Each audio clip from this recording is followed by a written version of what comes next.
There's something about that theme of The Walking Dead where something should be dead, it should be finished, its lifespan should be over, and yet for some reason, it's still up and walking around and still persisting. And it got us thinking about a lot of the processes that we have in our clinical trials today. And it got us thinking about what are the tools, what are the processes, what are the things that are just still up and walking around in clinical trials today that are the walking dead, that are obsolete, that shouldn't be there anymore, but yet they still persist.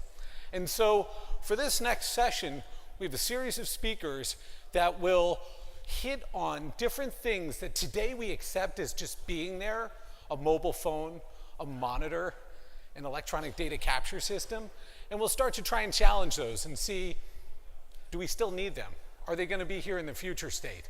The first speaker on this topic actually helped inspire me around this because I met Nuria Oliver, head of research at Telefonica, and when I saw her doing a presentation talking about the obsolescence of mobile phones, and I couldn't help but think how awesome that an executive, a leader at a wireless carrier is laying out that as a vision. Now, if anyone here is starting to feel a little bored, stay tuned because she's going to have your pulse. Nuria, come on up. Thank you. Thank you, Craig, and thank you, everybody, for hanging around until this time. I see that people are getting tired. So we can't live without it. We spend more time with it than we do with our friends and our relatives and our loved ones. From the moment we wake up to the moment we go to bed, and for some of us, even while we're sleeping, it's next to us. When it's not with us, we actually panic and feel desperate. More than half of us use it while driving. A third of us use it on a dinner date, and 12% of us use it while taking a shower. And in fact, there is a new phobia, which you might have heard of, called nomophobia, which is the phobia of not having the mobile phone with us. And it's not surprising then that the mobile phone is the most widely adopted piece of technology in human history. As Craig has said before, there are more mobile phones in the world today than people. And what is very important is that this is a global phenomenon happening both in developing regions and in developed countries. But I'm not here to talk about the present, I'm here to talk about the future. And I will dare to say that the future of the mobile phone is actually its disappearance, sending all of us in a perpetual state of panic and despair. So let me share with you some of the trends that are going to contribute to the disappearance of the phone.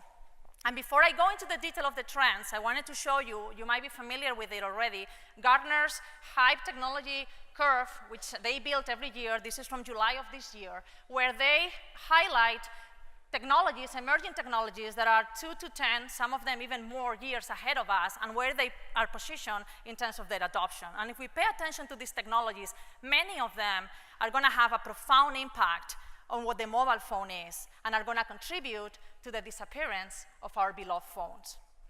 So for the rest of the presentation, I'm going to go pretty quickly because I don't have much time and also because I want to keep you awake and hopefully away from your phones on which trends are going to contribute to the disappearance of the phone.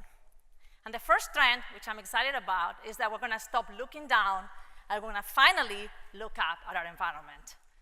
One of the biggest limitations of mobile phone today, is, as you probably know, is their small displays, which force us to be looking down, ignoring our environment, and many times with accidental consequences, like in this video. If you could please play the video. And this is a real video.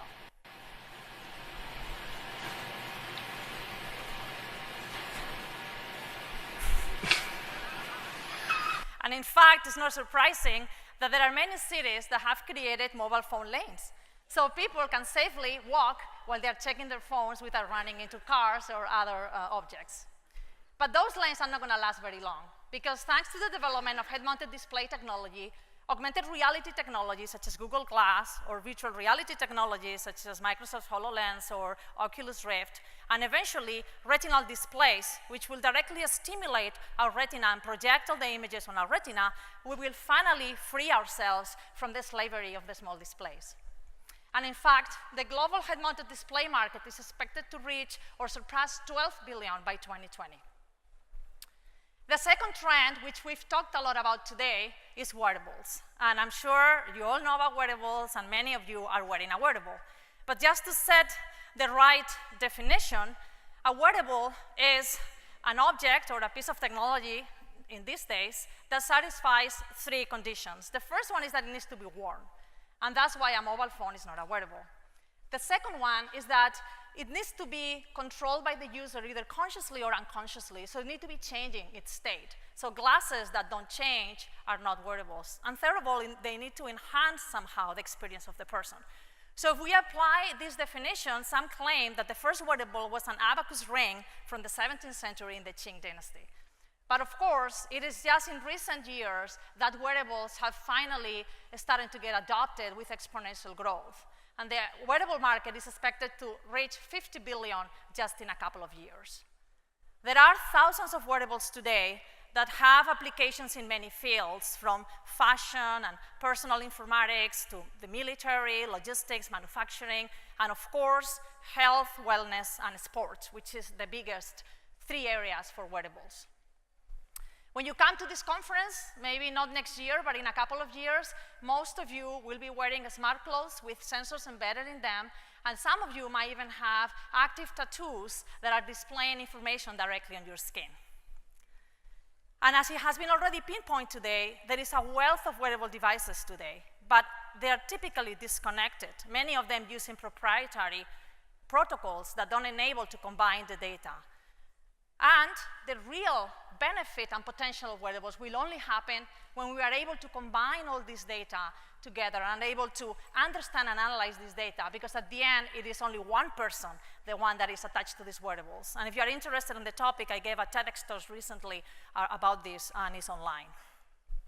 The third trend is that we're going to move from living life to logging life to analyzing life. We humans have always had a big desire to document our lives and to record the past and what's happened to us. But it is really thanks to wearable technology that we've been able to do this in a much more seamless and large-scale fashion. Some of the first efforts happened actually at the MIT Media Lab, where I was doing my PhD. At the time I was doing my PhD with the first cyborgs like Steve Mann or Thad Starner. When I moved to Microsoft Research, at the same time as I was there, a colleague of mine, Gordon Bell, set on a very ambitious project meant to digitize his entire life. And it actually took him a few years and a couple of full-time employees. He digitized everything, all the pictures, papers, books, medical records, everything that he's generated in his 60-plus years of life. At the same time, Microsoft Research developed a little wearable pendant called the SenseCam that was domed with a lot of sensors, including cameras and microphones, and it was automatically grabbing snapshots of the day throughout the day to create a digital diary automatically and to log everything that happened in your life. And actually, this device has been used for clinical or medical experiments for cognitive decline people. We could claim that Instagram is the ultimate life logging device to the masses with its hundreds of millions of users. And actually, there are companies like Memeto in Sweden which produce little devices that you can attach and automatically take snapshots every 30 seconds of what the device is seeing, and it creates this automatic diary of life. And one of the biggest revolutions, and I'm sure you are more aware of it than me, because I'm not a clinician or a doctor, a medical doctor, is in the context of analyzing lives, and what is called a lab on a chip. There are already little implantable devices that you can put in your body, and they analyze some biochemistry automatically and send the information to the mobile phone. You can turn your mobile phone into a microscope, and actually the entire issue of Nature of March 2014 was devoted to labs on a chip. And it's been mentioned today a little bit, and I think this is super exciting, and it should be very exciting for everybody, is the tremendous decrease in cost on genome sequencing. In fact, the costs of genome sequencing have decreased faster and with an exponential function that is faster than Moore's law.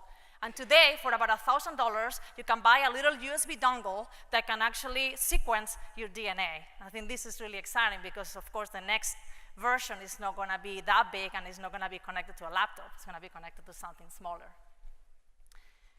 The next trend is what I call from quantifying ourselves, which is what we've been talking about today, to actually understanding ourselves. And this is a very, very big challenge that has already been mentioned before. Have you heard of the quantified self movement? Raise your hands. Okay, great, so you're gonna learn something. So the quantified self movement is a movement, I think, mainly originating in early adopters and people related to technology, where people wear as many devices and use as many technological tools as possible to capture the maximum amount of data about themselves possible, to quantify themselves. And this movement is really the result of 5 important technological trends or realities. First of all, as I mentioned, is the development of sensor technology and wearables. Second of all course, all these wearables today are connected to a mobile phone that, thanks to the existence of a mobile app, is capturing all the data. A very important element that hasn't been mentioned today and that is critical is user engagement with all of this. So persuasive computing techniques, which in the popular term is called gamification techniques, are being used to keep people engaged through games, badges, prizes, competitions, etc. Of course, you need visualization capabilities to show the data back to the people, but more importantly, you need data analytics capabilities to actually help people understand this very complicated and difficult data. A recent study that analyzed very hardcore quantified selfers, this is the name, people that really are passionate about this, looked into more detail and in more depth why did they track themselves, what did they track, and what were the challenges. And people usually track 5 aspects of their lives that are very related to health, so activity, mood, food intake, and so forth. And it's not surprising to see that the main reason why they track is to actually improve their health. But what is very important is that even these very passionate people encounter a lot of challenges and pitfalls. Pitfalls and challenges that people like myself are working into solving, but are very difficult to solve. So the first one is people are very enthusiastic and they buy every possible device. So they start tracking too many things, and then they realize they can't really handle all this data. A second very important one that was mentioned today briefly by one of the speakers is that the sensors can only capture one signal. And life is obviously a multidimensional signal and is very complex. So most of these sensors are unable to capture the triggers and the context that are actually maybe making that signal change. So if you notice a change in the signal, you actually don't know why this signal is changing. Another very important challenge is there is really a lack of good tools for, I wouldn't say even like the end user, but a very sophisticated user, even there is a lack of tools that help people analyze this data. And more dangerously, there is a really big lack of scientific rigor on when people analyze this data on the conclusions that they reach. And for example, they really mix correlation with causation, just to name an example. And finally, and this is a very big challenge, and I think some of you might empathize with this if you have a Fitbit or a Jawbone app or any kind of wearable device, is sustained usage. We all start very enthusiastically, but then after a few months, we kind of all stop using them.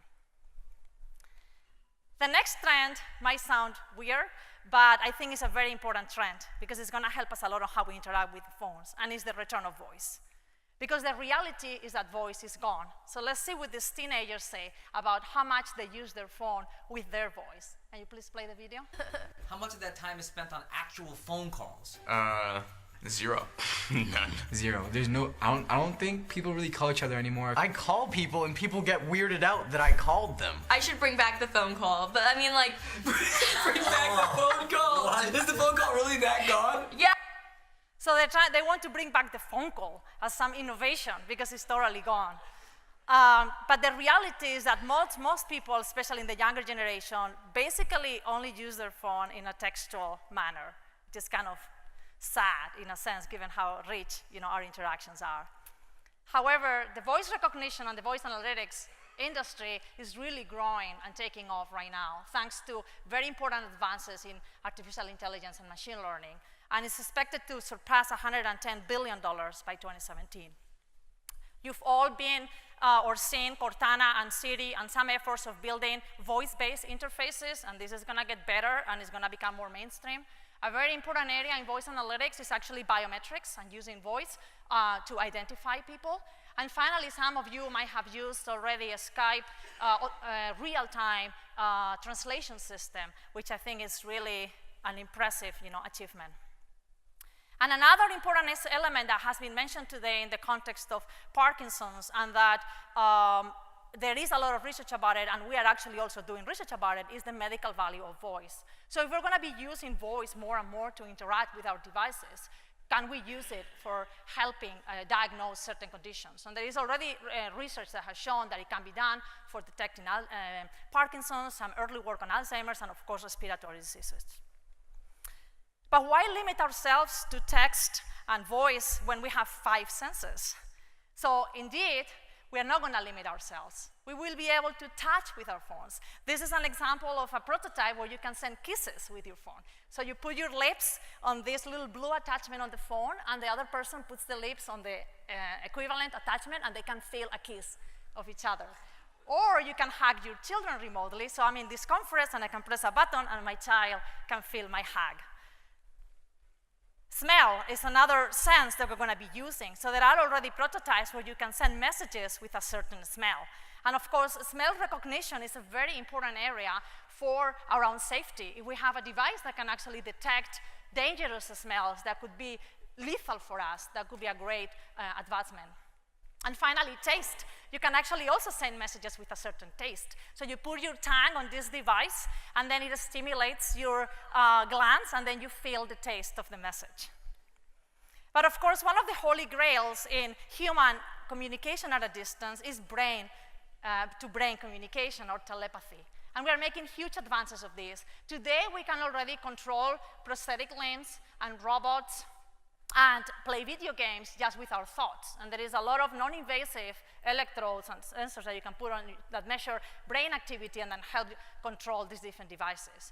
And actually, recently, there have been a couple of experiments, and one of them that involved Harvard University and also StarLab in Barcelona, where 2 different researchers were able to send messages in the distance, more than 5,000 kilometers actually, just by thinking. And this is quite amazing. So with all of this, what really excites me is that finally, our smartphone will be smart, because our phone is not very smart right now. Your phones, they are all pretty dumb. They don't know who you are, they don't know what you're doing, they have really no idea of how you're feeling, and they are unable to adapt to that. But this is going to change, and we're finally gonna have computing that is aware of where we are, in a concept which is called context awareness. And computing won't be about computing anymore and computers, it will be about people. And computers will be able not only to know us, but they will be able in some situations to even be us, to do things for us that we want them to do. So the dream of this intelligent personal assistant that knows you and that can help you will actually be a reality. And today, for example, this is research from my research team and other researchers. Through looking at how you use your phone, we can already infer your personality, your financial responsibility, your emotional state, some aspects of your health, your information needs, and your state of boredom, which is what Craig was mentioning. And I mentioned this more especially because actually today we were presenting in Japan our work on boredom detection using the mobile phone, and we've won a Best Paper Award, and it's been featured a lot in the media in the past couple days. And if you've seen the movie Her, and I'm not going to play this for the lack of time, I think a lot of the vision that appears in the movie Her will be a reality. And if you haven't seen the movie, I recommend you to see it. But something very important is that this is not only happening at an individual level, this is also going to happen at a global level. As I mentioned before, there are more phones than people in the world, and this is happening everywhere. So for the first time in human history, the ubiquity of phones that are connected and that are leaving a digital trace behind is enabling us to understand human behavior at a large scale. And this has never happened before. And this is enabling us to work with decision-making units like United Nations or the Red Cross to make better decisions because they understand better how entire populations are moving or how entire cities are behaving. And in fact, this has led to being highlighted in 2013 as one of the breakthrough technologies by MIT Technology Review. And in my team, we call this big data for social good. And we have done projects, for example, in the context of the H1N1 flu pandemic in Mexico, or to infer automatically socioeconomic status in different developing regions, to predict crime, or to detect the impact of floodings in Mexico. And if you are interested on this topic, we have a recent open access paper on how you can use this larger scale aggregated data, in this case it's for public health. And finally, this is not only going to make the phone disappear. It's not going to just transform the phone. It is already transforming us. Because it is the first time that we have these very powerful devices that are always on and that are always connected and that we depend so much on. And our own brain plasticity is making us be different. It's affecting our memory. When was the last time that you memorized a phone number? It's affecting our emotional needs, our emotional state, our ability to get focused or to get distracted, our relationships. Without our devices, as I mentioned before, we feel unprotected, and we feel naked, and we panic. So just to finalize, I want to highlight that the future of mobile computing is the future of computing, which is also the future of us as a species. And technology has and will continue to have a very positive impact on our lives, and that's why I do what I do, and that's what motivates me every day. But we really need to be aware of this symbiotic relationship that we are developing with technology and the long-term changes that this is making in us. So my call to you is to really think about how we can leverage this symbiotic relationship and all the positive things that technology brings, in your case, to improve clinical trials, or at the end, to improve the quality of lives of people. So that's it. Thank you.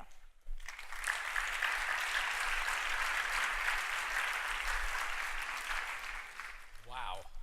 You packed, what, like, that's normally an hour presentation that you packed 15 in. minutes. That's phenomenal. One question, now you're not a clinical trialist, but you've been spending time with the group today and some yesterday. One of the challenges that you might pick up a lot is around patient experience and burden during trials. Thinking about the work you're talking about, should we be thinking more about technology like this as passive, that patients won't have to think or worry about it, but their data is being shared for research? Or should we be thinking about gamification or some of those other consumerization types of aspects? What would you suggest to a clinical researcher? So I don't think they're exclusive. I think it depends on the purpose of the trial and the types of behavior that you want to capture with the trial. So there are certain things that you cannot capture passively in a more transparent way to the user, because maybe you need to wear an accelerometer, and that cannot really be done very transparently. Someone has to put the accelerometer on their leg or whatever, right?